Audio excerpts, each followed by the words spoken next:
France Maghreb 2. À la une pour ce mardi, depuis le 3 octobre, 27 fonctionnaires de la préfecture de police de Paris ont fait l'objet d'un signalement pour radicalisation.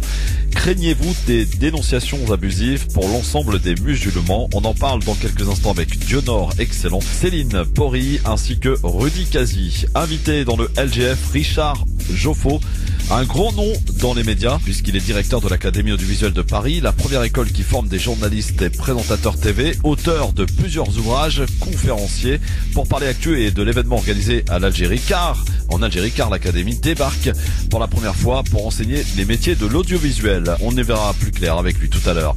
Approuvé par l'ensemble des représentants du personnel, une motion à retirer de l'antenne Éric Zemmour sur CNews a été présentée à la direction. Qu'en pensez-vous? Vincent Bolloré, propriétaire du groupe, les écoutera-t-il? C'est la question qu'on peut se poser. Est-ce que l'argent est beaucoup plus important que la demande des salariés? Le zapping et évidemment le quiz. En fin d'émission, c'est donc parti pour votre LGF. Soyez-en les bienvenus. 16h-18h, le grand forum sur France Maghreb 2. 16h-18h, avec Christophe Froh. Merci d'être avec nous en direct sur France Maghreb 2. C'est parti pour votre grand forum, votre magazine au quotidien sur France Maghreb 2 de 16h à 18h. Avec aujourd'hui, pour m'accompagner, Céline Bory, journaliste. Bonjour Céline. Bonjour Christophe, bonjour à tous. Dionor Excellent, notre futur maire de Villetaneuse. Comment il va, monsieur Dionor? Ça va, merci beaucoup pour cette invitation, Christophe. Ça va bien, on est en pleine forme. La campagne se prépare? La campagne se prépare. On a même présenté notre programme ce samedi dernier aux Villetaneusiens, aux Villetaneusiennes, parce qu'on veut être pédagogue, on veut expliquer ce qu'on fera avec eux. Donc on fait pas un programme à la dernière minute, la veille du scrutin. Ouais. Donc voilà, c'est un acte qui montre qu'on est vraiment sérieux, qu'on a un réel projet pour la ville. Je vous présente notre invité et je suis honoré de le recevoir. C'est un grand nom des médias, monsieur Richard Joffo. Bonjour. Bonjour à tous. Bonjour et bienvenue sur France Maghreb 2. Quand je dis légende, c'est vrai parce que vous êtes multicasquette, on peut le dire, producteur, écrivain. Vous êtes aussi le directeur de l'Académie de l'audiovisuel de Paris. Qui a pour ambition, pour but de former des journalistes. Ça tombe bien, on va en parler.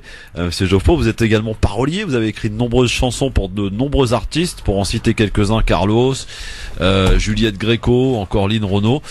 Et vous êtes aussi... Pas Juliette Gréco, Fabienne Thibault, pardon, c'est vrai que c'est pas la même, vous avez raison. Également les mini-stars, ça va peut-être vous rappeler des souvenirs à quelques plus anciens... comme moi, les plus anciens, c'était en 1985 le gros succès des mini-stars. Vous en souvenez peut-être, on va l'écouter un extrait dans un instant. Une sacrée carrière, vous êtes multicasquette, on peut le dire clairement, monsieur Joffo. Bah oui, mais enfin bon, multicasquette, ça veut pas dire multitête, hein, donc le mot est fort pour désigner peut-être une bien petite chose. Mais oui, quand on a une vie avec pas mal d'expérience, on finit par s'éparpiller. Il y en a qui disent que je me disperse, ou il y en a d'autres qui disent que je me multiplie. Alors Ministar, c'était ça, écoutez.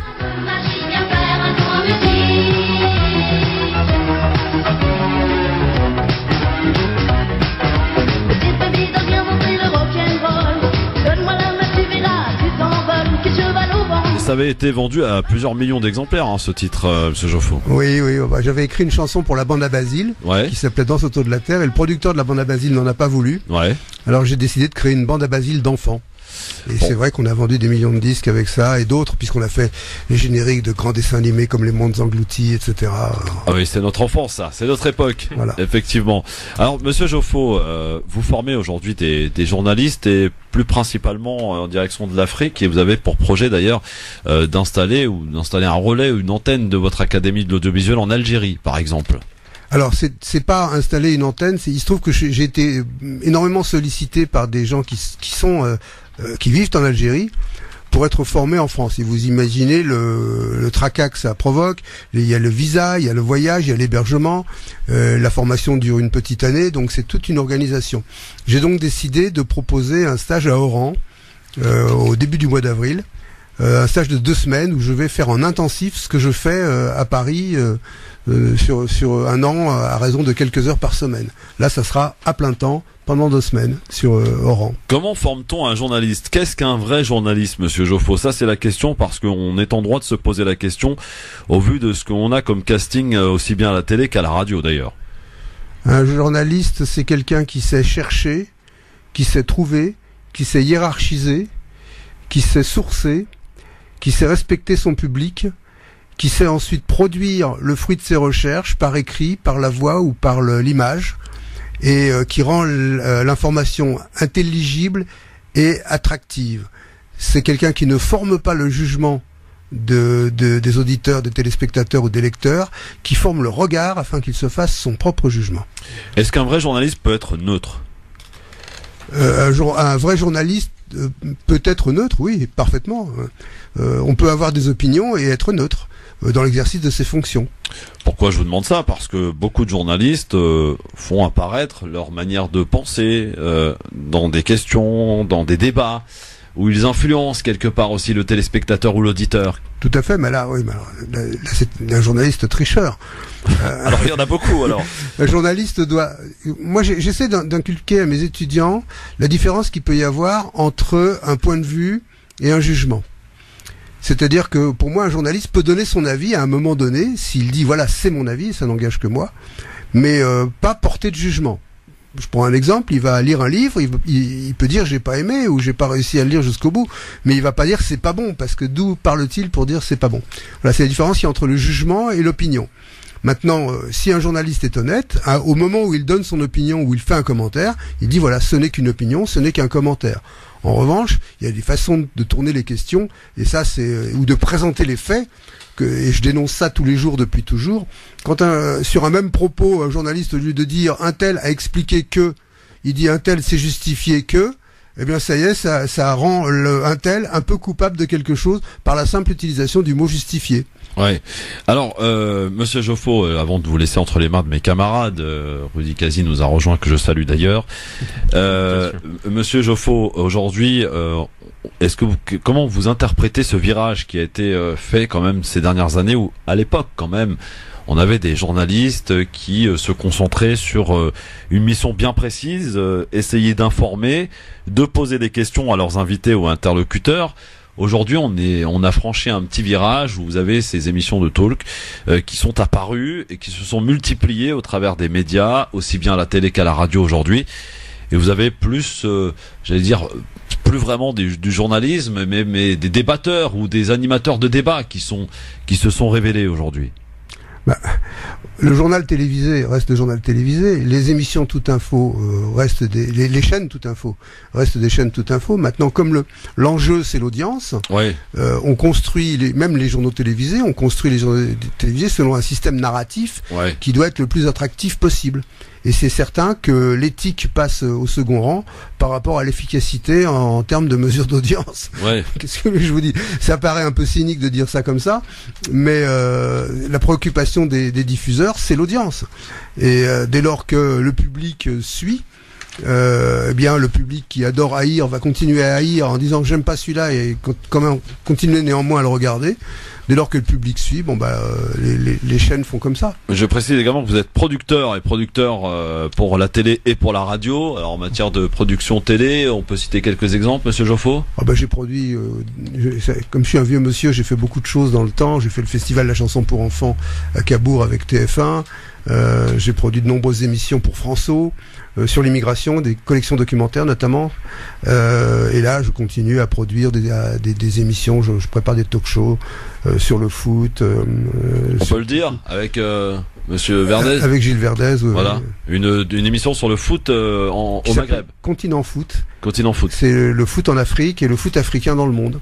Très bien. Alors, effectivement, on parlera de votre académie, parce que très sincèrement, avant de vous recevoir, je ne connaissais pas l'existence de l'Académie audiovisuelle, Monsieur Joffo. On est une association et exempt de TVA et on n'a pas le droit de faire de publicité. Ah, Rudy connaissait. Très bien. Et on n'a pas le droit de faire de publicité. On se connaît avec Rudy, on s'est croisés. Ah bon le monde est petit, Rudy Kazi. Parle-nous de Richard Joffo. Non, Richard, c'est quelqu'un de bien, quelqu'un de consacré à sa fonction depuis un certain nombre d'années. Et je dirais que il a beaucoup fait pour la fonction, que ce soit. Alors moi je le dis personnellement, mais je le dis aussi en fonction de tout ce qui m'a été rapporté. J'ai des camarades qui bossent avec lui. J'ai mon cousin, illustre personnage de Negmaron Sectora aussi, qui a pu croiser ta route à un moment ou un autre, qui m'a dit du bien de toi aussi. Donc c'est quelqu'un de consacré. Lequel de Negmaron? Benji. Benji, d'accord, très bien. Je savais Mon pas que grand c'était ton frère. cousin. Ah, tu sais, Donc, le monde est petit, comme tu l'as oui. dit. C'est la monnaie qui dirige le monde. Et je crois que ça n'a pas changé. C'est peut-être même encore pire aujourd'hui. Peut-être. Du coup, une petite question pour Richard Geoffroy, monsieur Rudy Kazi. Alors, un grand monsieur des médias, on peut le dire. Oui, moi en fait c'est un sujet qui me tient à cœur. C'est vraiment, alors je me rapproche du micro. C'est vraiment C'est quand même plus pratique quand on fait de la radio, effectivement. Tout à fait. Et je pense que Richard ne te démentira pas. Non, moi ma question, elle part d'un constat, notamment par rapport à la jeunesse des quartiers, qui est un petit peu, je dirais pas mon fer de lance, mais un sujet de préoccupation pour moi, que ce soit du fait que je sois même issu de quartier.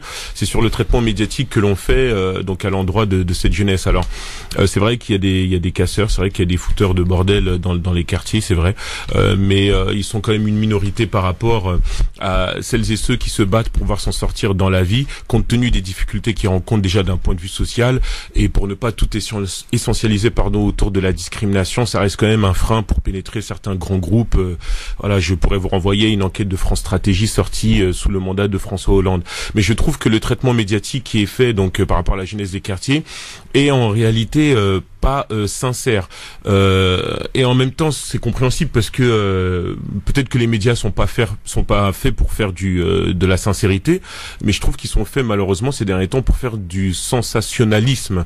Et force est de constater que par exemple qu'en 2005, lorsqu'il y a eu les émeutes, on a mis le curseur sur les voitures qui brûlent. Bon, forcément ça défraie la chronique, mais on n'a pas mis aussi les coups de projecteur sur les mamans du quartier qui descendaient dans les rues pour foutre des tartes aux gamins, ou les grands frères qui eux ne voulaient pas voir leurs petits frères suivre les mêmes chemins qu'eux et leur donner des remontrances pour qu'ils remontent là-haut. Donc qu'est-ce que tu penses toi, Richard, donc de ce constat, et à ton niveau, qu'est-ce que toi tu fais pour essayer de pas verser dans le même sens que les masses? Le sensationnalisme, voilà. Effectivement, monsieur Geoffroy, on le constate ça au quotidien, dans l'information, dans le traitement qui est fait par les médias. Et rappelons quand même, je pense que c'est important de le dire, il y a les journalistes, puis il y a les rédacteurs en chef. C'est eux qui décident des sujets qui sont à mettre à la une. C'est eux qui donnent une direction à prendre, monsieur Geoffroy. Et puis il y a le poids aussi des politiques aussi, malheureusement. Bien sûr, qui influence. La pression politique, elle est là, elle est présente. Ouais. Alors moi j'ai un regard assez critique, mais néanmoins j'essaie de rester neutre sur le traitement de l'information. J'ai parlé de ça pendant 2 ans sur RFI toutes les semaines dans les stories que je faisais dans l'émission de Claudicia. Ouais, excellent. Je vais reprendre d'ailleurs des talk-shows prochainement là-bas. Et il se trouve que j'ai créé une petite radio associative dans laquelle on va aborder ces sujets. Ouais. IRM.radio pour pas faire la publicité. Je salue Anna d'ailleurs. Anna qui travaille avec Achille et toute une équipe. Et là, je suis en train de monter une émission spécifique justement pour essayer de contrecarrer cette désinformation, puisqu'il y a une émission qu'on prépare qui s'appelle Quel monde tu me fais ? Où on invite les jeunes, alors pas simplement des quartiers, les jeunes en situation défavorisée, les jeunes en situation de handicap, les jeunes issus de l'immigration, les jeunes en échec scolaire. On les invite pour qu'ils puissent interpeller les grands de ce monde, enfin les grands, des dirigeants d'entreprise, des hommes politiques, et en leur demandant quel monde tu me fais, en les mettant en cause, puisque nous sommes les jeunes, et tu vas me laisser quoi quand tu vas t'en aller comme monde, que ce soit sur le plan économique, géopolitique, écologique, etc. Et l'idée, c'est que je demande à des... comme j'ai pas trouvé un animateur qui puisse me présenter cette émission-là, j'ai eu l'idée de solliciter mes relations, et je demande à des animateurs, des grands journalistes connus, de venir une fois. Et donc l'émission sera tour à tour présentée par Claudicia, Christophe Barbier, Michel Cotta, et à chaque fois j'aurai une nouvelle personnalité qui viendra animer l'émission. Pourquoi ? Parce que ces jeunes-là, faut pas qu'ils se fassent balader par les interlocuteurs qu'on va mettre en face d'eux. Donc il va y avoir des gens qui vont défendre leur intérêt. Et on a des partenariats avec toutes les associations, avec SOS Racisme, avec la LICRA, avec Ni Pute Ni Soumise, enfin des associations de quartier, etc. On a déjà... Voilà, donc ça on leur donne la parole, on les aide à poser les questions qu'ils se posent. Ça ne résout pas le problème évoqué par Rudy, qui est la désinformation. Mais ça, Elle est présente, monsieur Geoffroy. Elle est présente pas simplement pour parler des jeunes des quartiers, elle est présente pour tout. Pour tout, oui, absolument. Elle est présente pour tout. Oui. Donc il suffit de trouver un angle. On fait, regardez ce qui s'est passé récemment avec Dupont de Ligonnès, Oui. où on se C'est emballé. s'engouffre, Ah on ouais. s'engouffre Et on se dans un truc gargarise, sensationnel et on se fout de savoir si c'est vrai, si c'est pas vrai. Tout à l'heure, vous me demandiez ce que c'est qu'un bon journaliste. Un bon journaliste, c'est quelqu'un qui vérifie, qui survérifie, qui contre-vérifie. Oui, absolument. Et oui, bah là, pour le coup, ils se sont tous fait avoir, hein, les rédactions. Pour le coup. Céline, journaliste. Céline Bory, question à poser à monsieur Geoffroy, ici présent en plateau sur France Maghreb 2. Alors, effectivement, on parle de désinformation, notamment dans les gros médias et dans les chaînes d'infos en continu. On a souvent l'occasion d'en parler ici, dans ce studio. Moi, je voudrais vous poser la question de la représentativité, qui va aussi un petit peu avec, de la représentativité effectivement de ces personnes issues de l'immigration ou issues des quartiers populaires. Quel est votre regard, vous, depuis une vingtaine d'années, sur cette représentativité qu'on a souvent dit inexistante il y a quelques années dans les médias? Quel constat vous en faites aujourd'hui? Est-ce qu'elle est plus observable? Écoutez, il y a de ça. Alors, je me souviens plus de l'année. J'avais organisé, j'ai participé plutôt avec France Télévisions. Il y avait un garçon qui s'appelle Édouard Pelé, qui était responsable de la diversité à France Télévisions. Et il y avait eu une manifestation qui s'appelait Écran pâle, qui avait été organisée à l'Institut du monde arabe. Oui. Et dans laquelle on avait dénoncé, moi j'en ai parlé souvent cette année sur RFI, il y a une étude du CSA qui a montré que finalement les progrès n'ont pas été faits, très peu. Moi je l'ai constaté, j'ai essayé, alors dans ma petite sphère, mais enfin il n'y a pas de petits gestes si on est des millions à les faire. J'ai fait entrer, je suis celui qui a fait entrer le plus de noirs et d'arabes à la télévision française, et j'ai pas peur de dire noir ni arabe. C'est pas un gros mot. C'est pas un gros mot. Vous êtes celui qui avait fait rentrer le plus d'arabes et de noirs à la télévision. Ah oui. Monsieur Geoffroy, ici présent. Oui. Bah bravo. Je m'enorgueillis de ça. Ouais. Et vous venez dans mes cours, vous voyez une boîte de crayons de couleur. Ouais. Avec des gens qui viennent d'absolument partout, mais quand je dis partout, c'est-à-dire que ça peut être de Russie, mais c'est aussi d'Afrique francophone, d'Afrique noire, du Maghreb, d'autres pays du Golfe, etc. Les gens qui viennent apprendre partout. Et je pense qu'il y a une grande erreur marketing qui est faite par les responsables des grandes chaînes. Ils ont l'impression, ils disent, nous on peut pas, parce que je parle aux producteurs qui disent les chaînes suivent pas, les producteurs et les chaînes disent le public suit pas. Mais c'est une analyse qui se fait qui est en dépit du bon sens. Et il suffirait d'avoir une obsession marketing. Il ne s'agit pas d'être humaniste. Il s'agit de faire un média qui ressemble à ceux qui vont le consommer. Oui. Or là, il y a une erreur marketing. Oui, je parle aujourd'hui. Oui, bien sûr. Donc là encore aujourd'hui, ça reste l'exception. Ouais. Ça reste l'exception. Alors moi, si je peux me permettre une deuxième question, vous avez évoqué. Permets-toi, Céline. Le CSA.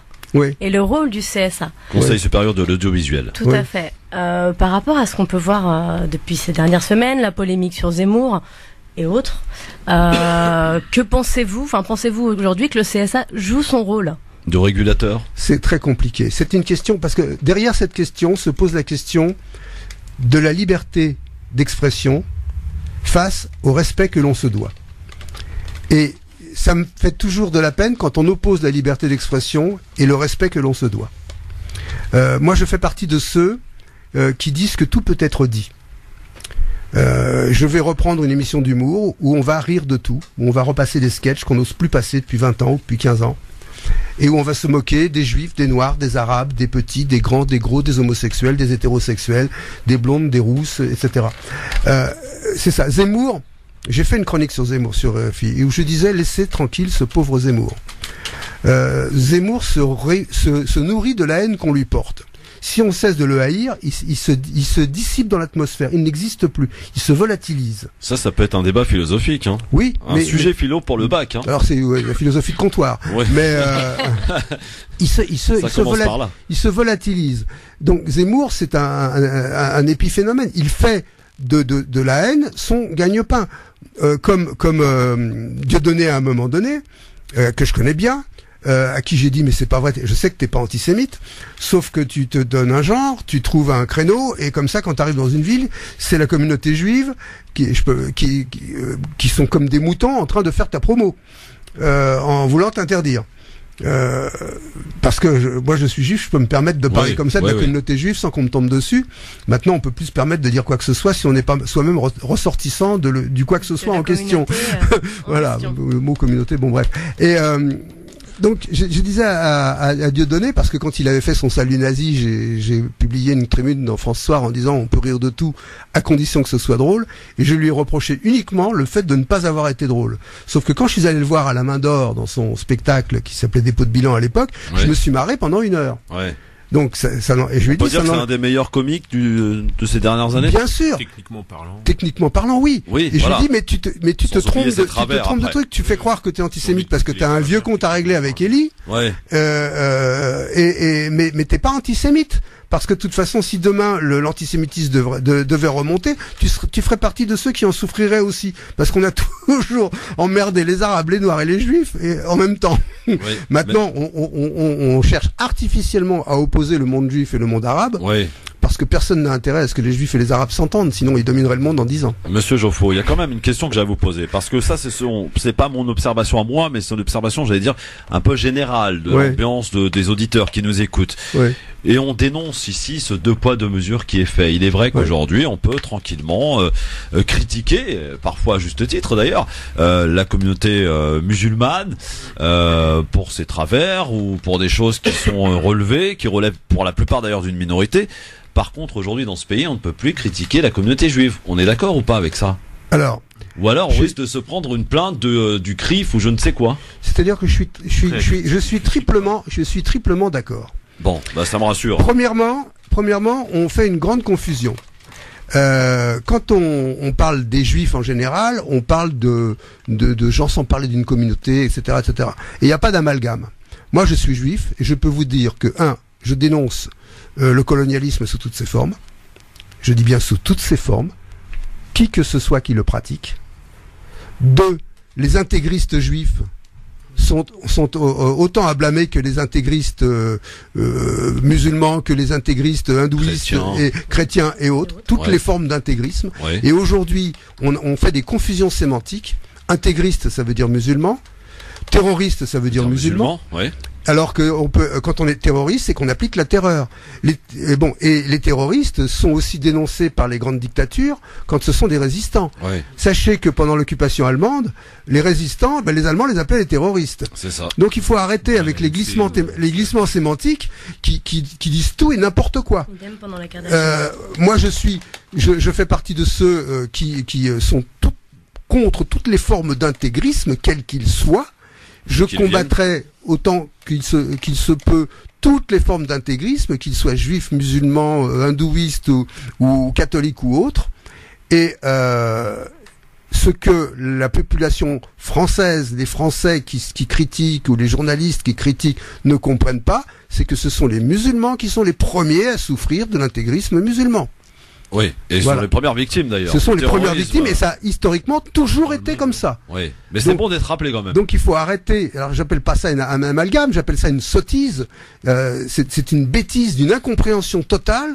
C'est comme si tout d'un coup on avait en Suède quelques rouquins qui allaient assassiner les enfants et on disait voilà, les rouquins sont des assassins d'enfants. Dionor excellent, qui écoute attentivement Monsieur Richard Geoffroy qui est avec nous, qui nous fait l'amabilité, le plaisir d'être avec nous aujourd'hui. Dionor, une petite question à ce grand monsieur des médias. Oui, avant de poser une question, je salue vos propos parce que nous sommes des progressistes et nous estimons que on ne tombe pas dans les pièges sans être journaliste, sans aller chercher la source, sans aller même vérifier qui dit pas, parce qu'on est quand même des hommes et des femmes qui faut pas oublier d'éteindre le portable, ça c'est la base aussi, messieurs. Voilà, bravo. Qui estimons que on peut vivre en paix, on peut vivre dans le respect de chaque. Après moi j'ai du mal avec le terme communauté, mais de chaque diversité ou de chaque pratique culturelle, parce que il y a qu'une seule communauté, c'est la communauté conforme tous ensemble, ne serait-ce qu'autour de ces micros. formons une communauté de personnes qui débattons et qui co-débattons. Je vais vraiment dans le sens de vos propos pour ça. Et c'est vrai que le sujet de la désinformation, c'est un sujet qui m'intéresse pas mal parce que non seulement on occulte certains sujets, mais aussi on déforme certains sujets parce qu'il y a, on parle pas de ceux qui n'ont rien, ceux qui meurent de faim tous les jours. Là on pourrait vraiment agir, ou là on peut agir, et même déjà en France, on parle pas des réelles préoccupations des personnes. On le voit actuellement sur des sujets de radicalisation. D'ailleurs, c'est un des sujets qu'on sera amené à traiter tout à l'heure. On nous remet tout le temps la même sauce, comme si on voulait nous enfoncer des clous en permanence dans la tête. C'est-à-dire que aujourd'hui, on ne peut plus réfléchir. C'est-à-dire que les médias nous ont plus donné cet esprit critique. Et puis on perd le sens des proportions. Ah ben on sait plus. Les accidents domestiques sont les premières causes de mortalité des enfants. Tout à fait. C'est pas les musulmans qui tuent les enfants, c'est les accidents domestiques à la maison avec des gens négligents. On n'en parle pas. Donc moi ma question par rapport à tout cela, comment faire pour résister? Je parle bien là de résistance, parce qu'on est en train de nous pourrir l'esprit, pourrir la tête des gens avec de la fausse information, en montant les uns contre les autres. Est-ce que pour vous, les nouvelles formes de médias via les réseaux sociaux, des personnes qui sont obligées même de s'improviser journalistes pour aller chercher des vérités qu'on nous dit pas, est-ce que vous pensez que comment on pourrait donner plus de moyens ou aider justement ces personnes qui font des fois des vraies investigations, qui font du vrai journalisme, comment on pourrait les aider à mieux maîtriser, justement, parce qu'aujourd'hui la communication, c'est aussi, ça passe par les réseaux sociaux, et on lit tout sur notre téléphone, la preuve en est, on utilise le smartphone partout, les réseaux sociaux, donc comment on pourrait aider justement ces nouveaux médias à émerger, et on serait plus au service des médias qui désinforment en permanence. Oui, mais c'est facile de poser cette question-là. Et comment on fait pour distinguer les vrais médias des faux médias? Vous êtes en train de me dire qu'il y a les vrais médias qui doivent émerger au détriment des faux. On peut pas. C'est-à-dire qu'à partir du moment où la réponse finale consiste à dire il faudrait pouvoir agir sur les mentalités, c'est pas en donnant des moyens et en aidant tel ou tel possédant d'outils, celui qui va posséder un outil en l'aidant, parce qu'on ne sait pas l'usage qu'il va en faire. C'est la dialectique de l'outil et de l'usage. Comment on peut faire pour que tous les maçons aient un marteau? Et comment on peut faire que pour que tous les assassins n'aient pas de marteau?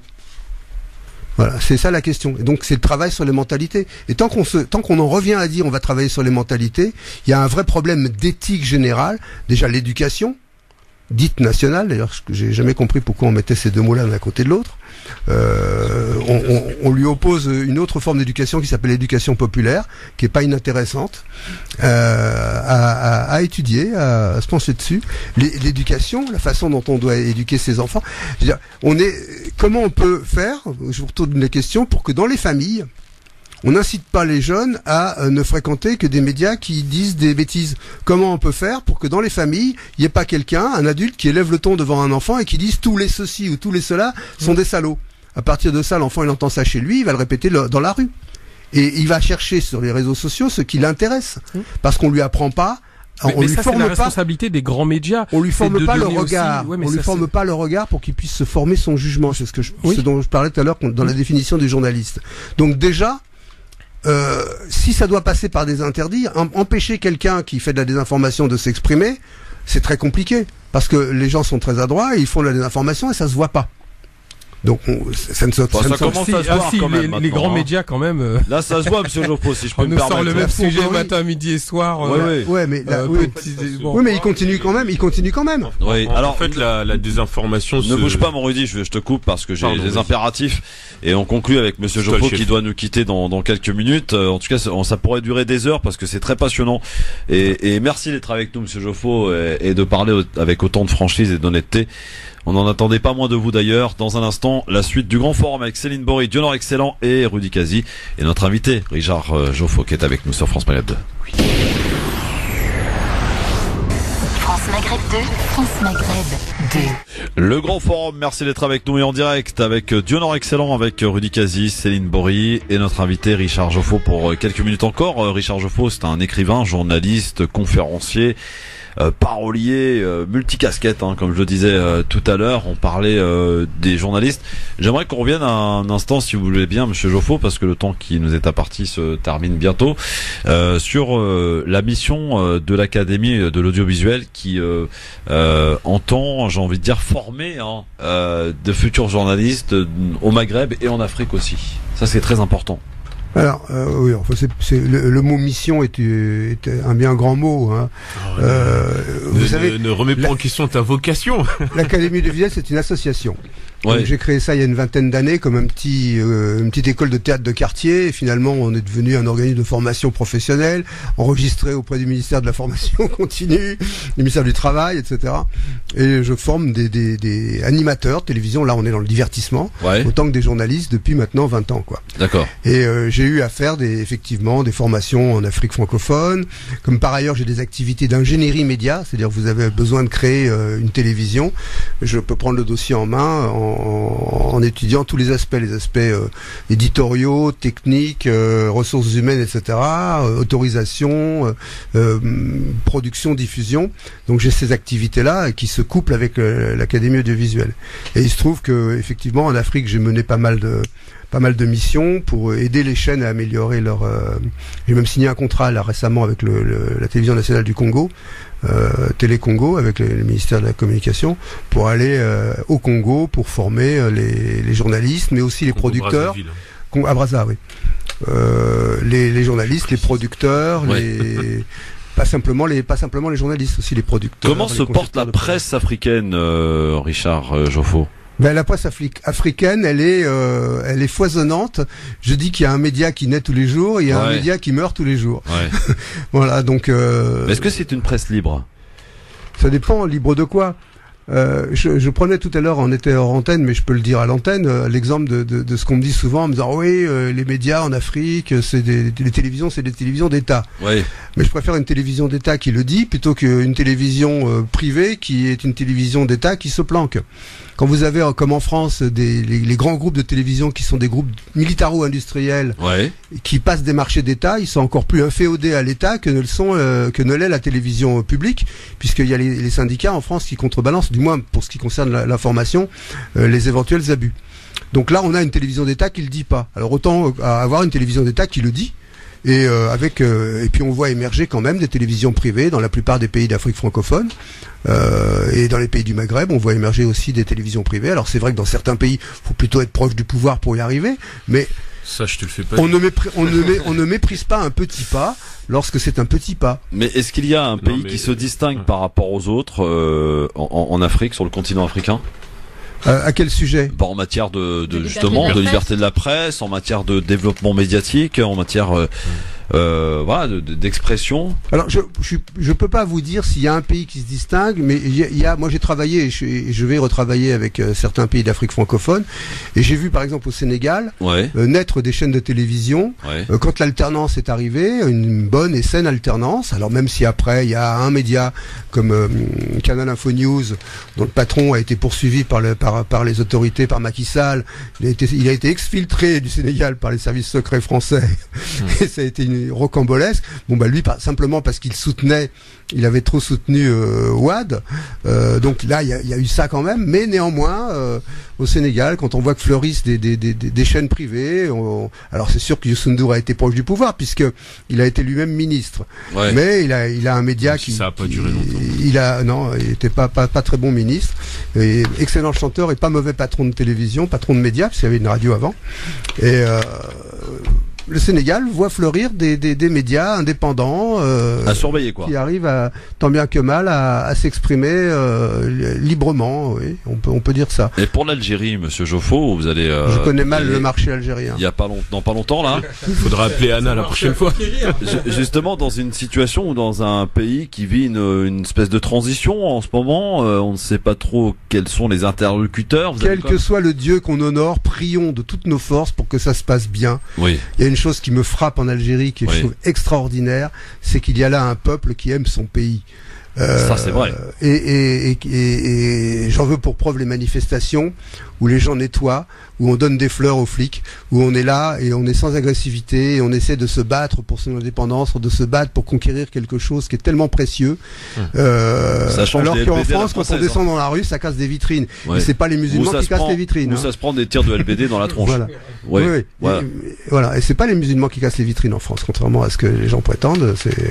Et c'est justement le parallèle qui a été fait pendant les manifestations qui ont émergé à partir de février en Algérie, de dire que justement ces manifestations d'Algérie étaient bien plus pacifiques, contrairement à ce que certains médias veulent, contrairement à l'image que certains médias veulent donner des Algériens. C'est assez régulièrement, ou des Franco-Algériens en tout cas.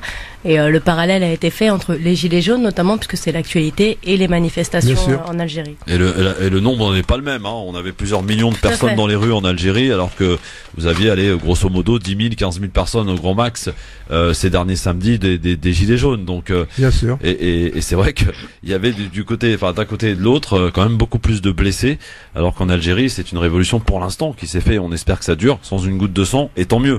Voilà. Donc voilà. En tout cas, merci beaucoup, monsieur Richard Joffo, parce que moi, vous m'avez dit 17h, l'heure c'est l'heure. Hein, je suis respectueux. Je parte, malheureusement, j'ai des obligations. Mais ce fut un grand ailleurs, plaisir. Assez loin, c'est pour ça. Merci à vous. Ce fut un plaisir, en tout cas, de vous recevoir, d'échanger avec vous. Merci de m'avoir reçu. Et puis vous revenez quand vous voulez, cher monsieur. Bah écoutez, je garde l'invitation. Je conserve précieusement l'invitation. Bon, et ben écoutez, ça tombe bien. Merci beaucoup en tout cas d'être venu sur France Maghreb 2. À très bientôt pour venir de nouveau nous faire partager votre expérience nourrie depuis ces dernières années dans les médias et ailleurs, parce que je rappelle aussi que vous êtes conférencier et vous êtes auteur de plusieurs ouvrages d'ailleurs qu'on peut retrouver chez tous les bons libraires. C'est ça. Je crois que maintenant ils sont plus en vente. Hein. Ça fait un peu. On peut chercher. J'en suis en train d'en écrire de nouveau, mais comme j'écris 3 ou 4 livres en même temps, donc c'est long. Donc vous êtes bien occupé, monsieur Joffo, voilà, c'est bien. Oui, ah oui, ça c'est moins qu'on puisse dire. Bon, à très bientôt, monsieur Richard Joffo. Merci d'être venu sur France Maghreb 2 dans l'émission du Grand Forum. Dans un instant, on reprend un petit peu nos classiques. Et oui, on va parler de la police. Et il semblerait qu'il y ait 27 personnes travaillant à la préfecture de police de Paris qui ont été écartées pour risque de radicalisation. On en reparle dans un instant, ne bougez pas. France Maghreb 2. France Maghreb 2. Sur 93.8 FM. Sur 93.8 FM. À Marseille. Et toute sa région. Bienvenue à vous sur France Maghreb 2. Voilà, le grand forum. C'était bien. Moi, j'aurais voulu que ça dure encore davantage. Parce que quand on apprend beaucoup de choses de la part des personnes qui ont eu à travailler, à connaître aussi tout ce milieu, tout ce monde des médias, bah, c'est toujours très intéressant d'avoir leur avis sur ce que sont devenus effectivement les médias. Dionor Excellent, toujours avec nous. Et ça, c'est excellent. Toujours. Céline Bory, aussi, journaliste, qui nous prépare un petit avis tranché d'ailleurs. Tu as trouvé le titre? J'ai pas vraiment de titre, ça va traiter des attaques qui peut y avoir contre... Comment ça, t'as pas vraiment de titre? Non, ça... Je rappelle tout de suite monsieur Joffo. Monsieur Joffo, elle n'a pas de titre pour son avis tranché, ça va pas. Ça va parler des attaques contre les militants, et donc je vais prendre ma casquette de chroniqueuse à défaut de prendre ma casquette de journaliste. Très bien. Monsieur Rudy Kazi, comment va-t-il? Je vais très très bien, merci. Je sais pas que tu connaissais du bon monde, toi, dis donc. Oh, ouais, quand même, hein. C'est un petit monde, tout ça, hein. Petit réseau, très bien. Cousin des nègres marrons, tout ça. Ouais, on en apprend de belles quand même, hein. Oui. Faudrait que tu nous fasses venir d'ailleurs, parce que j'aime beaucoup nègres marrons, moi. Hein. Ouais, pourquoi pas, je lui demanderai, tiens. Avec plaisir. Bon. La question du jour, depuis le 3 octobre, 27 fonctionnaires de la préfecture de police de Paris ont fait l'objet d'un signalement pour radicalisation. Craignez-vous des dénonciations abusives pour l'ensemble des musulmans travaillant dans cette corporation? C'est la question que l'on vous pose. Et là, vous êtes sans appel. 95% à penser que oui sur Facebook, France Maghreb 2 pour voter. Sur Twitter, le Grand Forum FM2 pour voter également. Qu'en pense Dionor Excellent après effectivement cette longue tyrannie et semaine où des politiques successifs, à commencer par le premier flic de France, nous a dressé la liste des signes pour alerter d'un éventuel radicalisme? C'est le même sujet.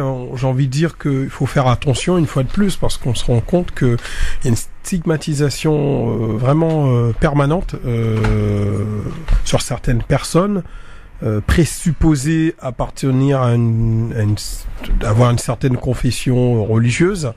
Et je pense pas que ça soit vraiment les valeurs de la République. Et pour rappeler par rapport aux critères qu'a défini, comme tu disais, le premier flic de France, Monsieur Castaner. C'est un peu curieux parce que il est sûr que ces signes qui nous permettraient de reconnaître des personnes qui seraient radicalisées, on voit d'une radicalisation, sont pas très objectifs et encore moins sérieuses. On voit très bien qu'il s'agit de faire la course au Front National, au Rassemblement National.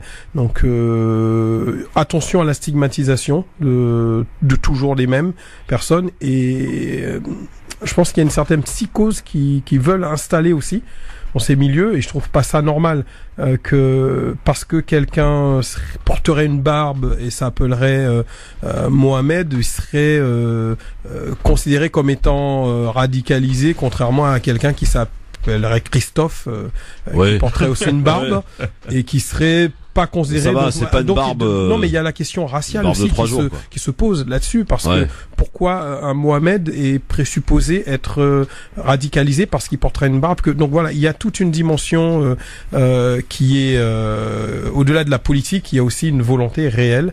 Moi, je le dis et je l'assume, de stigmatiser une religion, de stigmatiser des personnes qui seraient présupposées pratiquer cette religion, et de diviser la France. Et les gens maintenant, ils vont se regarder qui est radicalisé, qui serait radicalisé, qui serait pas. Et d'ailleurs, juste pour aussi la petite le truc qui m'a fait rire un petit peu, parce que on dit que ces personnes sont sont soupçonnées ou d'être en voie de radicalisation, mais il y a certains qui sont encore dans les effectifs de la police. Et, apparemment, on aurait même enlevé l'arme d'un policier, donc on lui enlève son arme. Ouais, on a très bien deux policiers. On a bien vu que l'agent qui travaillait au tribunal de police de Paris n'était pas armé, il a pris un couteau. Donc on peut lui enlever une préfecture plus. Donc à un moment donné, il faut arrêter de... voilà. Il y a une part aussi de désinformation tout à l'heure, comme on disait, et on met le focus. Mais en fait, on est en train d'agiter, et de prendre effectivement ce sujet, en l'occurrence de stigmatiser une communauté, les musulmans en l'occurrence, pour masquer, on le parlait avec monsieur Richard Joffo tout à l'heure, pour masquer une certaine réalité et une problématique bien existante, des problèmes économiques, des problèmes de santé, des problèmes de chômage. On n'a qu'à voir quand même les grèves là qui se préparent au mois de décembre, je peux vous garantir qu'elles vont être sévères. On se sert des musulmans finalement pour masquer un peu une certaine réalité, Rudy Kazi? Dans un premier temps, je dirais pas ça. Après, ça peut être utile. Hein. Ça peut être utile effectivement de se servir de cet élan médiatique effectivement pour cacher certaines choses, et mais je pense que dans un premier temps c'est pas ça, d'autant plus que rien qu'à voir le traitement de l'information aujourd'hui, il se passe plein de choses à travers la France que l'on ne relaie pas. Rien qu'à voir déjà ce qui s'est passé à Rouen, on en parle déjà de moins en moins. Ah oui, c'est vrai. On en a déjà pas beaucoup parlé. Déjà, je trouve qu'on n'a pas assez traité l'information, et c'est facile effectivement si vous voulez en fait de mettre le focus par sensationnalisme effectivement sur des faits divers qui sont somme toute importants, mais pour effectivement pas mettre le curseur sur d'autres choses. Mais maintenant, après, il faut quand même aussi considérer une chose, c'est que le terrorisme a frappé cette nation à plusieurs reprises et de façon très grave. Donc en même temps qu'il y a un petit peu le sentiment de vivre au quotidien avec une menace, là on se rend compte que maintenant la menace effectivement peut se retrouver en fait dans la police. Alors après effectivement pas forcément et là je rentre pas dans le détail expliquant les sources de cette menace. Par exemple le Michael Harpon, effectivement, c'est un terroriste au sens du terrorisme parce qu'il a terrorisé des gens, mais il n'a peut-être pas le même niveau de radicalisation qu'un Kouachi, etc. quoi. C'est ce qui veut pas dire qu'il faut pas prendre en compte cette menace. Mais donc les gens se sentent déjà touchés par le fait que leur sécurité est mise à mal, mais en même temps qu'elle peut aussi se retrouver à l'intérieur des institutions fortes que sont la police, qui sont censées nous protéger. Donc je pense que ça il faut l'entendre, et même si du coup ça ça ne doit pas justifier l'hystérie grandissante qui existait déjà avant, mais qui du coup est exacerbée du fait que maintenant on peut retrouver des cas de de radicalisation dans la police. Je pense qu'il faut quand même garder somme toute raison. Moi, je pense que le problème déjà, c'est que en fait les politiques en fait ne connaissent pas en fait l'islam déjà dans un premier temps, et ils ne connaissent pas non plus les populations qui sont les porteurs en fait de la religion musulmane, à savoir les Maghrébins ou les Arabes de façon assez générale et de façon assez importante, et les Africains noirs de l'Afrique de l'Ouest en général. Donc déjà, lorsqu'on va parler en fait de ce problème, on va souvent se tromper dans les vocables, dans la façon d'en parler. Et on va faire en fait une espèce d'amalgame, même des fois sans le vouloir, mais déjà par un manque de connaissance déjà de ces choses, déjà on va faire l'amalgame. J'en prends pour exemple, Monsieur Castaner devant la commission parlementaire, qui est allé en fait de toute une liste d'éléments soi-disant censés démontrer la radicalisation, qui en réalité, si on les isole les uns parmi les autres, sont tout simplement une pratique religieuse qui peut être normale. Mais c'est vrai que faut aussi comprendre que pour une personne qui d'un coup voit quelqu'un changer du tout au tout dans sa façon de se comporter au travail, il y a des questions qui se posent. En même temps que la radicalisation, c'est pas quelque chose qui peut se voir directement. Je veux dire, Mickaël Harpon, il a fallu qu'ils disent que, de toute façon, ce qui s'est passé à Charlie Hebdo, en gros, c'est de leur faute, pour que, du coup, on se dise, mais non, là, il y a un problème, en fait. Voilà. Donc, je pense qu'il faut surtout, en fait, faire s'asseoir des universitaires, qu'il faut faire s'asseoir, des spécialistes de la foi musulmane, et donc aussi les responsables politiques, pour essayer, en fait, que chacun puisse comprendre la position des uns et des autres, pour essayer de déterminer le concret. En fait, à ce niveau de responsabilité, il sait ce qu'il fait quand même. Les termes qui sont utilisés, quelqu'un qui serrait pas la main à une femme, utiliser la lutte soi-disant pour l'égalité entre les hommes et les femmes pour en faire un prétexte ou un signe de radicalisation. D'ailleurs, c'est un terme, on peut trouver terme. C'est voulu. Moi, je pense que de manière aussi simpliste, de manière aussi léger, de manière aussi comptoir, c'est pour renforcer ce sentiment de suspicion permanente, d'insécurité face à une femme. Voilà, parce qu'à ce niveau de responsabilité, dans ce cas, il est incompétent. C'est-à-dire qu'il est incompétent. Alors moi, je dis pas en fait qu'il ne fait pas exprès de souffler sur la braise.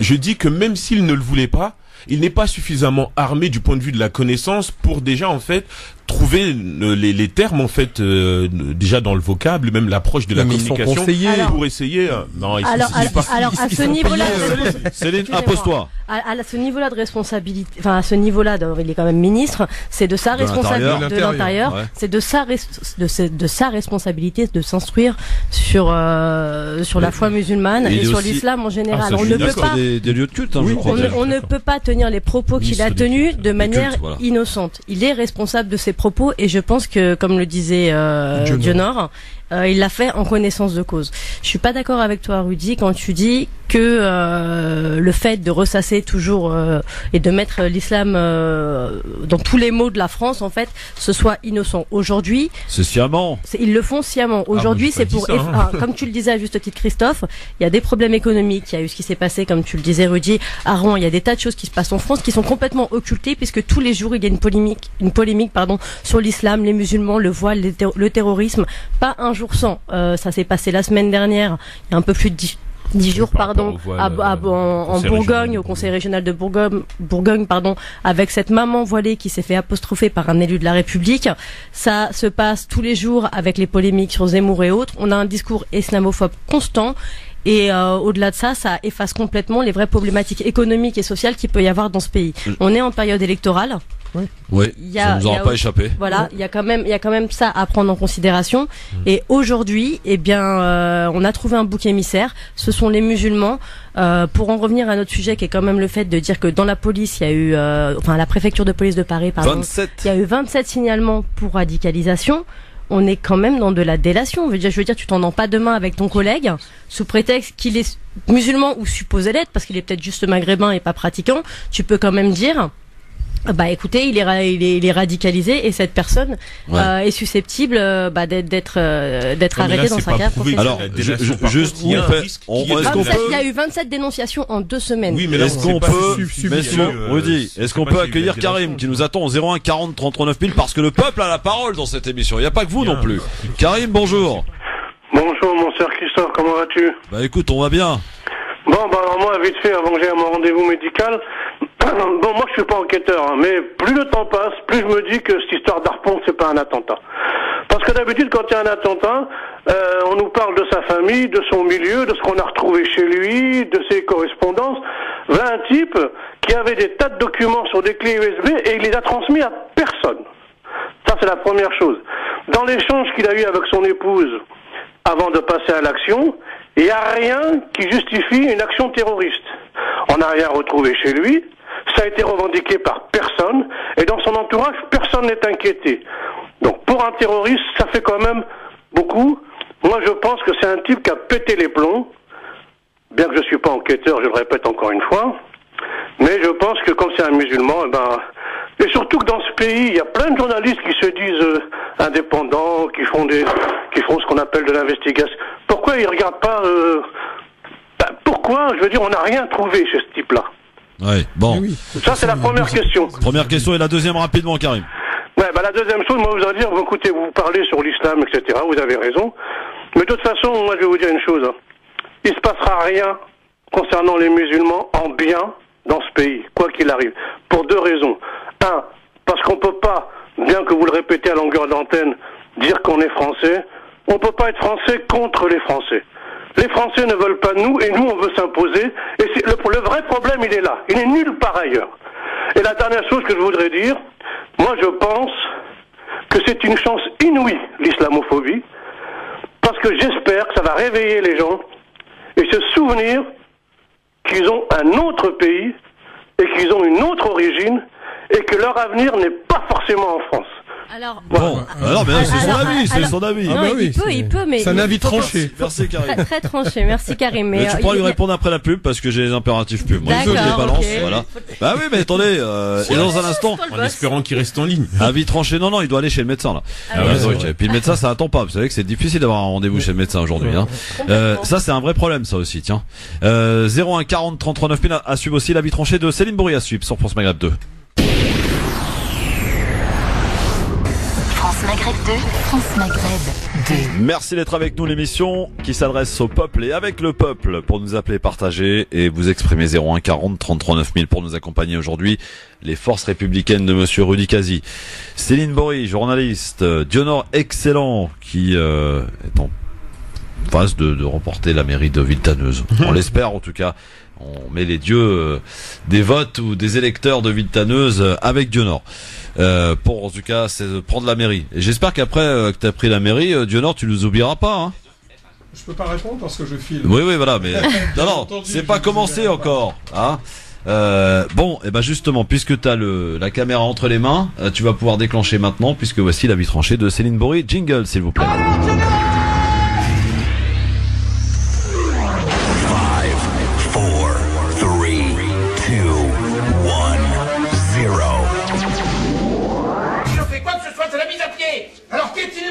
Céline Bourri pour parler des attaques des militants. Oui, tout à fait. Donc j'ai un avis tranché sur les attaques que subissent certains de nos militants. Hier, sur Twitter, je me suis fait traiter de crypto-islamiste après avoir posté un extrait de l'intervention brillante de Sarah El Attar face à Pascal Praud et Elisabeth Lévy sur CNews.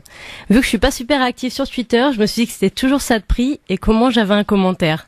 Dans un autre registre, Philippe Bouriaki, notre collègue et chroniqueur candidat à la mairie d'Orly, s'est vu qualifié de candidat communautaire sur une page Facebook publique. On parle bien de Philippe Bouriaki, l'homme qui toutes les semaines poste sur les réseaux sociaux des bonnes fêtes à toutes les communautés religieuses, y compris les fêtes que personne ne connaît. Du coup, je m'interroge, c'est quoi un candidat communautaire? Et je pense que ça pourra faire l'objet d'une émission au sein du LGF. Bon, nous savons que ces attaques sur les réseaux sont fréquentes et que cela fait partie du jeu. En revanche, plus sérieusement, il y a des vraies inquiétudes à avoir quand certains militants qui défendent des causes telles que l'islamophobie, les violences policières ou les quartiers populaires sont attaqués en justice. La semaine dernière, nous apprenions qu'une plainte était déposée contre Yasser Louati, également chroniqueur au LGF et militant investi contre l'islamophobie, par Julien Audoul. Vous voyez Julien Audoul, c'est ce député RN qui a tenté d'humilier publiquement cette maman voilée devant son fils dans l'enceinte du Conseil régional de Bourgogne, tout en laissant libre cours à ses fantasmes et en multipliant les amalgames entre musulmans et terroristes. Cet homme ose porter plainte contre Yasser Louati pour incitation à la haine raciale. Oui, dans ses tweets, Yasser a qualifié Julien Audoul de suprémaciste blanc misogyne et visiblement ça lui a déplu. Autre attaque récente, celle contre Assa Traoré qui milite contre les violences policières et défend les quartiers populaires. Elle a fait l'objet de 3 plaintes en moins d'un mois. Assa est notamment mise en examen pour diffamation à l'encontre des gendarmes présents sur les lieux le jour de la mort de son frère. Elle est aussi attaquée pour l'organisation d'un événement sportif et d'éducation populaire qui a eu lieu à Beaumont en 2018. Et il n'est pas exclu, vu le contexte actuel, que d'autres plaintes viennent allonger cette liste. Ne nous leurrons pas, tous ces motifs ne sont que des prétextes. N'oublions pas qu'en 2014, Amal Bentoutsi avait également été attaqué pour diffamation par Manuel Valls, après une publication sur les réseaux sociaux.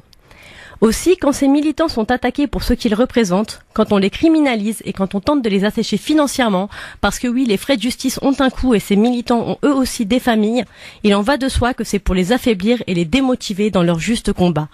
N'oubliez pas que quand un d'entre eux est attaqué pour ses positions, la menace plane sur tous ceux qui partagent ses combats. Face à ces attaques, il faut faire bloc, être soudés, faire fi des divergences personnelles. Nous devons d'être justes et solidaires. Si nous ne sommes pas capables de faire preuve de cohésion, ce sont nos enfants et les générations futures qui pâtiront de notre immobilisme et de notre incapacité à nous entendre. Moi j'ai envie de dire bravo. Merci beaucoup Céline Bory pour cet avis tranché. Rudy, t'en penses quoi franchement? Non, je pense que c'est une bonne interpellation.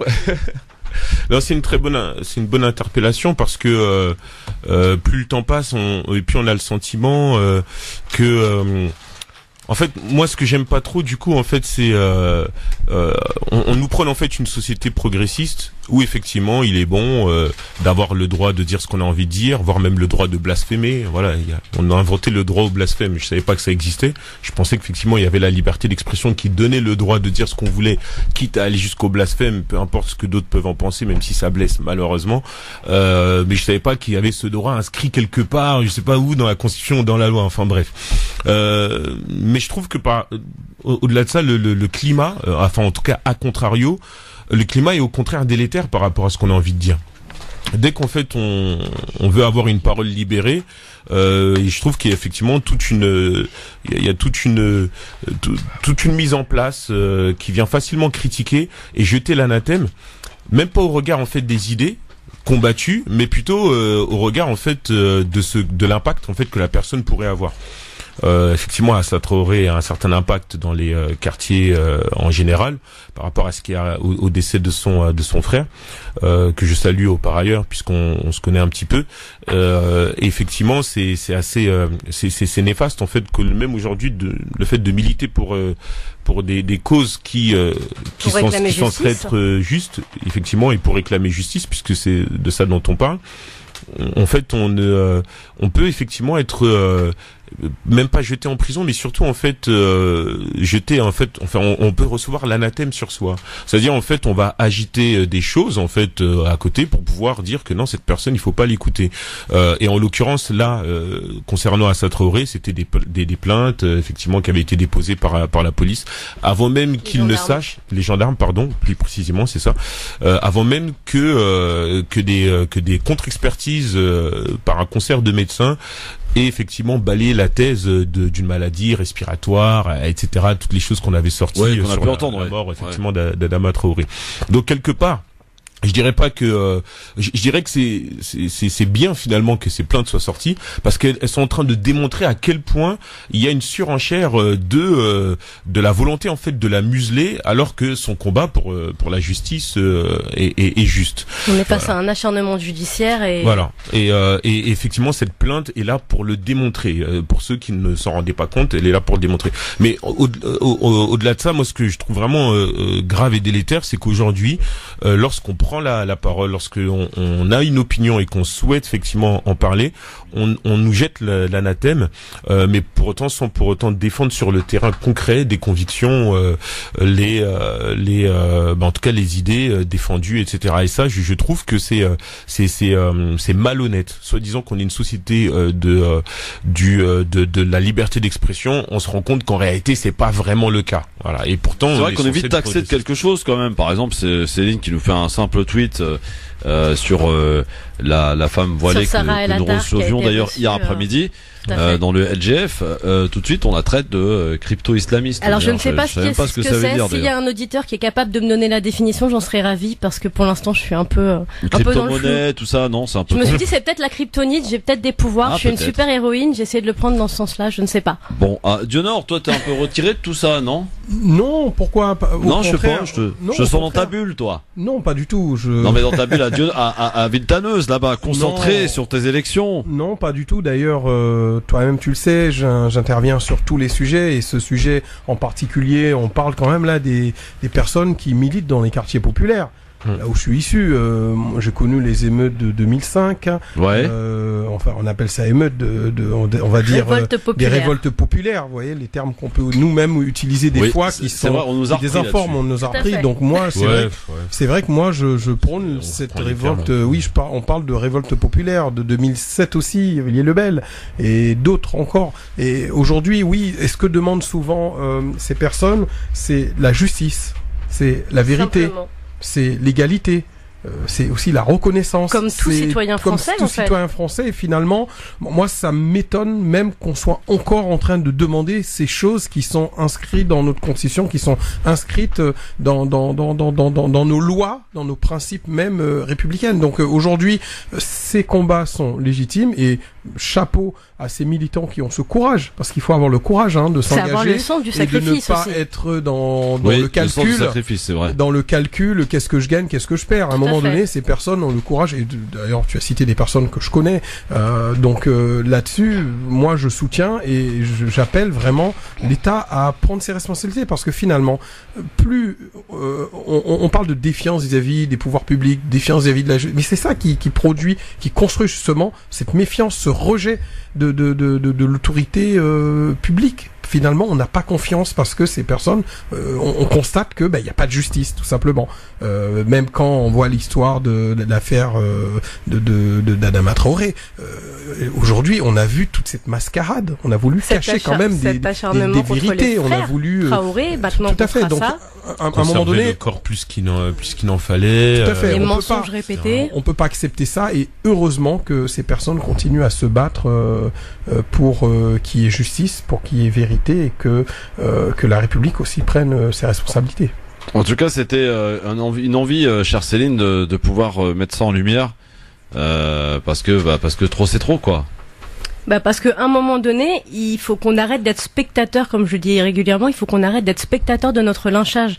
Quand certains des militants qui prennent des risques parce qu'ils s'exposent publiquement pour obtenir justice, se font lyncher, que ce soit médiatiquement, et encore ça peut, voilà, mais surtout judiciairement, avec les coûts que ça engendre. Parce qu'il y a des coûts derrière chaque incarcération, derrière chaque mise en examen, il y a des frais d'avocat.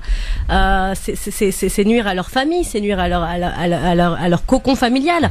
Voilà, ces personnes prennent des coups, prennent des risques, et quand un est attaqué, je pense que nous tous on devrait se mobiliser pour prendre leur défense, parce que quand on attaque une Assa Traoré, un Yasser Louati et d'autres, on pourrait demain, chacun à notre tour, être attaqué sur ce genre de choses. Bon, allez, il faut qu'on avance, parce que j'ai un petit zapping sympathique des enfants à vous proposer aujourd'hui. Il y a, un casting, j'ai envie de dire, assez alléchant. Jingle. Allô, quoi. C'est comme si je te dis, t'es une fille, t'as pas de cheveux. Par exemple, dans ce collège à Creil, 3 jeunes filles musulmanes. Elle n'est pas voilée, parce qu'elle est libre. C'est ça la République. Aujourd'hui, on a des branleuses à 12 ans qui vous donnent des leçons. Il y a des nègres américains qui étaient pour l'esclavage. Elles sont l'étendard du pouvoir religieux. Va dormir pendant au moins 24 heures. Je suis pas venue ici pour souffrir, ok? C'est ce que dit Céline à chaque fois qu'elle arrive dans les studios. Et quand je repars aussi, parce que j'arrive. Ça m'arrive aussi. Bon, ça va. on va pas faire partager les coulisses, évidemment. Hein.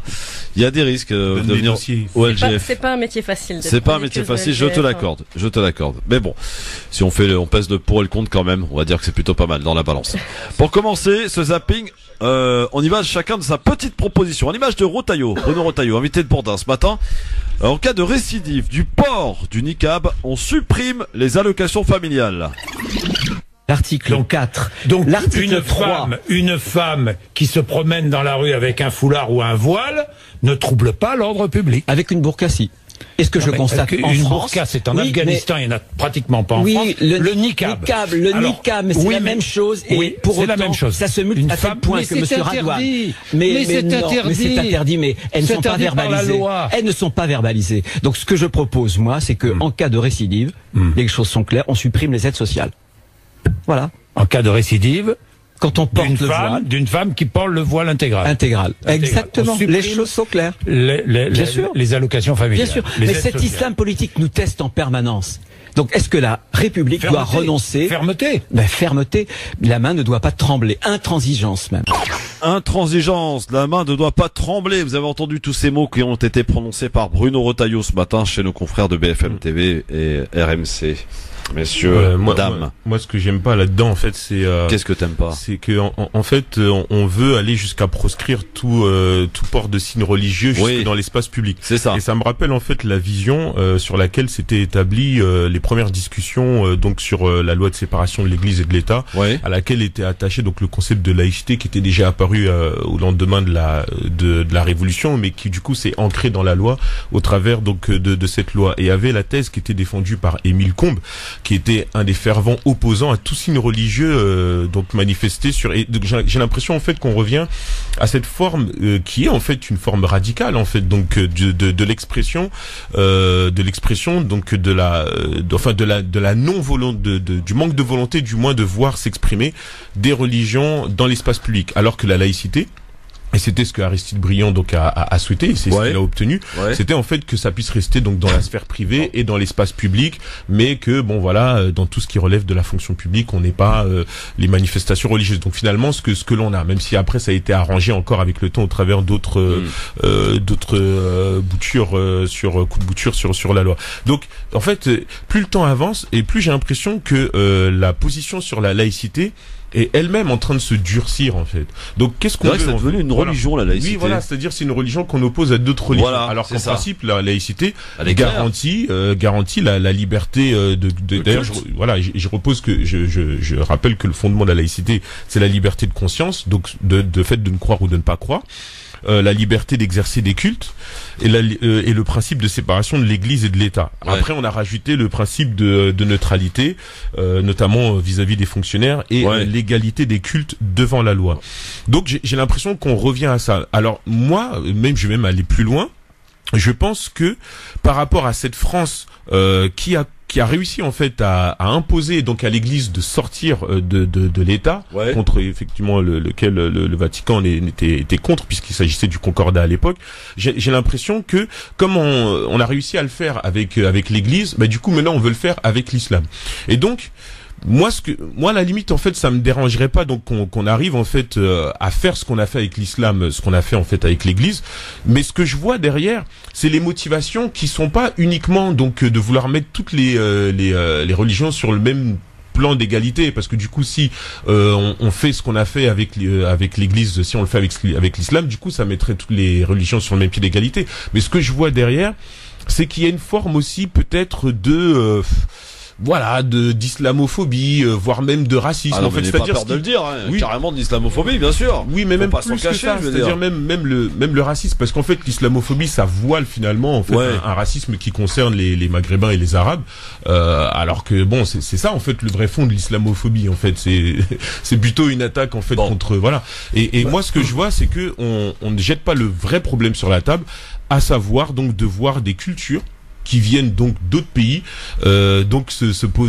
émerger dans le pays, et donc de dire que clairement ce qui dérange ces gens, c'est de voir que il y a des Maghrébins qui sont là et qui ont leur culture et qui ne sont pas dans la vision de l'assimilation qui existait auparavant. Nassima de Clermont. C'est qui est de l'assimilation, etc. Nassima de Clermont-Ferrand souhaite parler à Céline qui a fait son avis tranché. Bonjour Nassima. Oui, bonjour. J'avais une petite question. Vous dites faire bloc. Alors, comment faire bloc? Moi, j'ai ma petite idée. Ma fille m'a posé la question, qui a 14 ans, qui s'inquiète. Comment faire bloc? Moi, je suis voilée, donc du coup, c'est vrai que j'ai eu des épisodes dans ma vie où on m'a traité de bougnoule. Donc, pardon, j'ai pas entendu. La rue. Bougnoule. Ah, pardon. De bougnoule. De bougnoule, ouais, oui, tout à fait. Donc voilà, donc du coup, il y a une dame dans un secrétariat où j'allais faire un chèque parce qu'on sortait du secrétariat médical qui m'a proposé de faire le chèque pensant que comme j'étais voilée, je ne savais pas faire un chèque. Bon, j'ai quand même bac plus 2, mais bon, voilà. Et donc faire bloc, donc moi j'ai ma petite idée, par exemple, il y a le journaliste Étienne Jeudi la semaine dernière qui a fait une belle émission sur CNews. J'ai prévu de lui envoyer un petit message, un petit mail, je sais pas comment, je vais me débrouiller pour trouver son adresse, lui dire que je n'étais pas contente de son intervention. Il y a quand même 101 personnes qui se disent musulmans, après ils font ce qu'ils veulent de leur vie, 101 personnes qui viennent signer un traité là dans Le Monde ou je ne sais quel journal pour dire que le voile était sexiste et qu'il n'avait rien à faire dans la religion, c'était pas dans la religion le voile. Donc face à tout ça, comment faire bloc? Voilà, je dois raccrocher, je suis désolée, je dois aller chercher les enfants, mais je vais écouter la radio là. Merci Nassima, merci de votre appel. À bientôt. Et bonjour aux enfants. Oui, évidemment. Alors comment faire bloc? La question elle vous est posée par Nassima. Hein. Alors moi j'ai pas forcément la réponse, mais on sait. Ah bah c'est beau ça. Tiens. En tout cas j'ai des pistes. J'ai pas une réponse. De... Non, j'ai pas une réponse, mais j'ai des pistes. On sait qu'il y a en ce moment des marches contre l'islamophobie. Plutôt des rassemblements. Ou des rassemblements, ça dépend. Il y aura des marches ou des rassemblements selon les villes qui sont en train de se mettre en place pour protester contre cette islamophobie permanente qui prend beaucoup trop de place, notamment dans les médias. Donc c'est déjà peut-être participer à ces marches et parfois faire abstraction des divergences entre certains militants ou autres et y aller juste pour cette cause de dénonciation de cette islamophobie. Un rassemblement prévu dimanche à 13h Nation. Gros rassemblement. Tout à fait. Et il y en a également à Toulouse, puisque je serai sur place également à la même heure dimanche. Et il y a d'autres villes, d'autres grandes villes, il me semble, à Lyon aussi. Et Marseille aussi. Et Marseille qui sont concernés. Juste un propos sur, si tu permets, sur la déclaration de Monsieur Rothaeus, si tu... Oui, non mais vas-y, parce que Céline n'avait pas fini en fait. Ah pardon, excuse-moi. Non mais je t'en prie, Diodore, dis-moi merde en fait. C'est pas grave. Non mais il était concentré dans son propos, Diodore. Non, mais de la même façon, je pense que quand il y a des polémiques sur les réseaux sociaux, la fachosphère sait se mobiliser en force, en nombre, ils sont là, ils sont présents, ils maîtrisent à fond. Ouais. Quand il y a un des nôtres, quand je dis un des nôtres, ça veut dire qui peut en tout cas représenter quelque chose, que ce soit dans la lutte contre l'islamophobie, simplement dans la lutte contre le racisme ou dans cette défense des quartiers populaires ou contre les violences policières qui peut nous concerner. Il faut aussi, quand certains de ces militants, Céline, tu le sais bien. Oui, des fois pour des causes comme celle-ci, je pense que l'heure elle est grave. Et qu'à un moment donné, pour des marches, je veux dire, quand il y a des milliers de personnes, t'es pas obligé de rencontrer quelqu'un que t'aimes pas. Tu y vas, tu fais le rassemblement ou tu fais la marche et t'es présent parce qu'en fait l'heure elle est grave. Et il faut arrêter d'insister au lynchage des uns et des autres. Il n'y a pas une journée sans qu'il y ait une femme voilée ou un militant, comme je le disais, qui lutte contre les violences policières ou pour les quartiers populaires qui se fassent attaquer. Et on peut pas laisser ça comme ça, en fait. On peut pas rester spectateur de ça. Alors, Diodore, très vite, parce que le temps passe vite sur Rothaeus et sur la proposition de Rothaeus. Ce serait intéressant, le 1 de note. Moi, je m'écrirais le 1 de note parce que je pense que ça concerne tout le monde. C'est pas, voilà, on doit pas nous jouer non plus de ce jeu de l'autostigmatisation. Mais pour le trottoir de Rothaeus, moi, j'écoutais ça comme un sketch. J'ai l'impression d'être dans un sketch.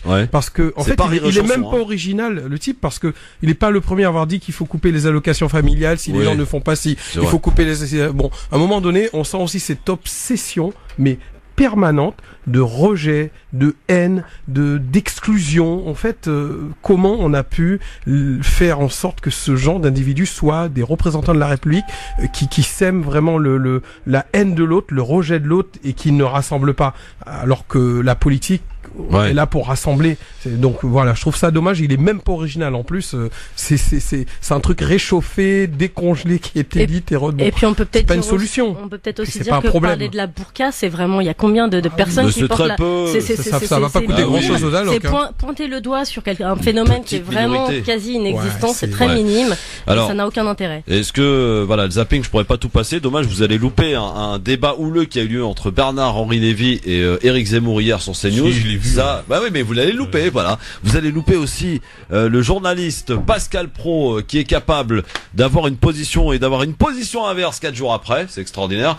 Mais par contre, vous n'allez pas louper la réponse de Julien Audoul suite au tweet de Yasser Louati, et Céline Bory faisait référence dans son avis tranché.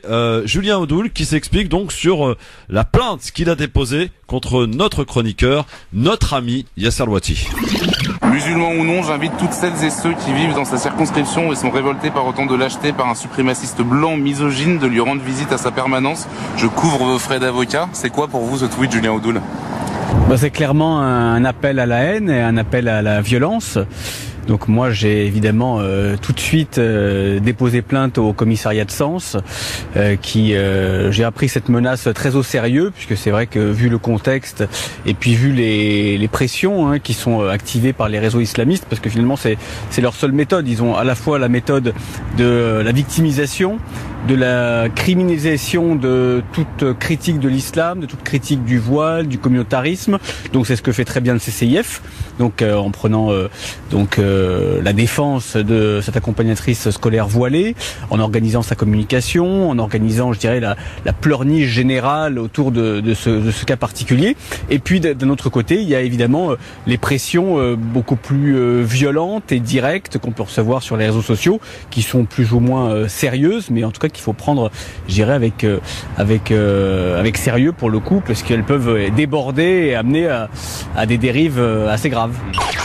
Monsieur Audoul, vous êtes un lâche. Voilà ce que vous êtes, cher Monsieur Audoul, parce que lorsqu'il s'agit de venir débattre avec une femme qui porte le foulard, vous refusez, parce que vous vous faites dessus. C'est plus facile d'humilier quelqu'un en orchestrant, en scénarisant, que de venir affronter en face à face quelqu'un. Vous savez, quand on est un homme, on l'est jusqu'au bout.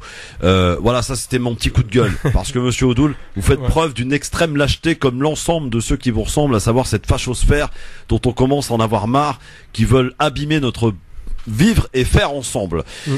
Voilà, bon, allez, dans un instant le quiz. On va se détendre un peu. Oui, ça passe vite, hein, vous avez vu un peu. Et on est à l'antenne, messieurs dames. Merci d'être avec nous en direct. Ça tourne, comme on dirait chez nous. Le grand forum avec Dionor Excellent, avec Rudy Kazi, avec Céline Bory.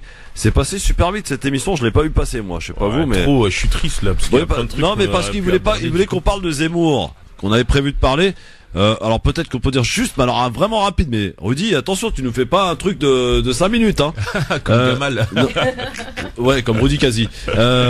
Non, mais sur Zemmour, sur le fait, par exemple, que les militants, enfin que les salariés, pardon, de CNews se soient mobilisés et demandé à ce que Zemmour s'en aille. On avait déjà connu ça d'ailleurs dans cette même chaîne avec l'affaire Morandini, vous vous en souvenez. Est-ce que pour autant Vincent Bolloré va céder à la pression salariale? J'imagine. Moi, que je non. pense pas, puisque ça fait rentrer de l'oseille. C'est sûr, le rentre.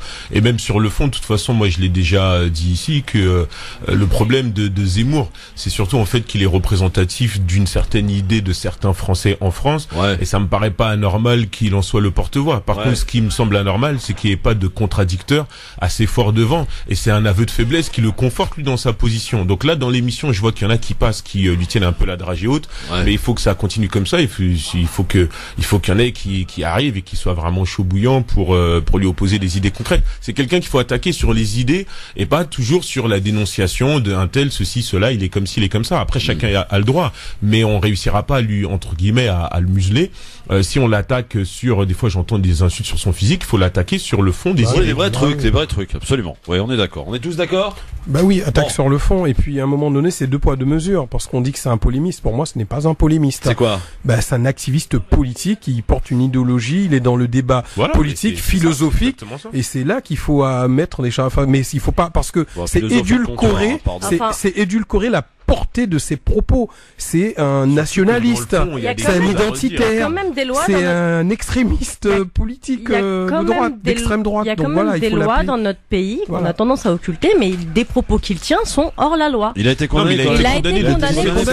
Est-ce qu'on doit laisser mais il n'y a pas un règlement dans la loi qui dit qu'il peut pas aller sur les médias. Est-ce qu'on doit laisser la parole à Céline Bory? Voilà. Ouais, mais par exemple, tout à l'heure, on demanderait Eric Zemmour. Oui, Céline. Non, mais il a été condamné. Il y a des propos qu'il tient qui sont hors la loi. On l'a vu quand il a fait sa tribune. C'était sur LCI à la convention de droite. Que les comparaisons qu'il a et voilà, on est d'accord. Mais les comparaisons qu'il a pu faire, c'est des propos qui sont hors la loi. Donc à partir de là, est-ce qu'on doit se faire le relais de ces propos-là? Je ne pense pas. Bon, allez, c'est parti. Quiz, messieurs, dames, c'est parti. Question que j'ai à vous poser, moi. Entre Rudy Kazi, Céline Bory, qui est très efficace au quiz, attention. Dionor, excellent, mes questions ont tout un rapport avec la date d'aujourd'hui. Nous sommes le 22 octobre. J'essaye de faire mon Julien Lepers. Première question. Attention à celui qui répond avant la fin de la question. Je lui enlève un point. 27 otages sont fusillés par les Allemands, dont un jeune garçon de 16 ans, un certain Guy Moquet, en 1941. Où s'est déroulée cette tuerie? Dans Paris? Non, pas du tout. Pas à Paris. C'est pas à Paris. C'était en banlieue parisienne. Est-ce que c'est en banlieue? À vrai dire, je ne crois pas, non. Enfin, je crois pas, non. Non, ça me dit rien, cette ville de banlieue. C'était pas dans le métro? Non, c'était pas dans le métro. Non, pas du tout. Il pense au métro Guy, ok. La ligne. Bon, vous donnez votre langue au chat. Ouais. Chateaubriand. C'est pas en banlieue parisienne. Oui. D'accord. Voilà, bon, on est d'accord. Deuxième question. C'est plutôt bien parti, ce quiz. Quel président américain déclare le blocus maritime contre Cuba en 1962? Kennedy est une bonne réponse. Voilà. Elle est là, Céline Bory. Ouais, 62, ouais. Ah oui. Troisième question. Je cherche un auteur, mais également compositeur, interprète et chanteur français né en 1921. Comme indice, les copains d'abord. Charles Trenet? Non, pas Hugo Frey. Non. Les copains d'abord. Ou encore la chanson pour l'Auvergnat. Jean Ferrat. Non. Mais non. Georges Brassens, effectivement. J'avais sa tête. Incroyable.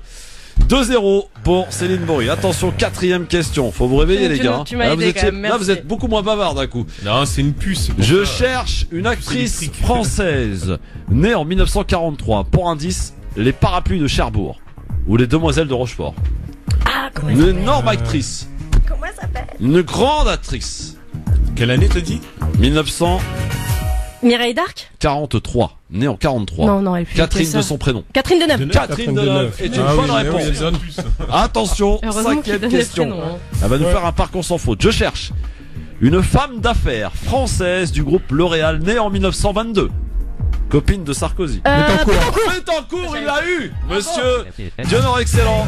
Mais victoire de Céline Bory sur le score de 3-1. Bravo Céline. 0 pour Rudy Kazi. Merci beaucoup en tout cas à tous les trois. Ce fut très intéressant. Demain, il y a du beau monde aussi dans l'émission. Il y a Faiza Ben Mohamed, il y a Abdestamitash, il y a Nadir Kaya qui sera avec nous et qui fait beaucoup de boulot là pour essayer d'organiser tout cela. Et on salue absolument. Et j'en ai oublié une quatrième personne, je sais plus. Je comprends plus rien dans cette émission. Bref, rendez-vous demain à 16h, on sera là. Et soyez fidèlement au rendez-vous comme d'habitude. Merci à tous les trois et à très vite. Bonne soirée. Bonne soirée.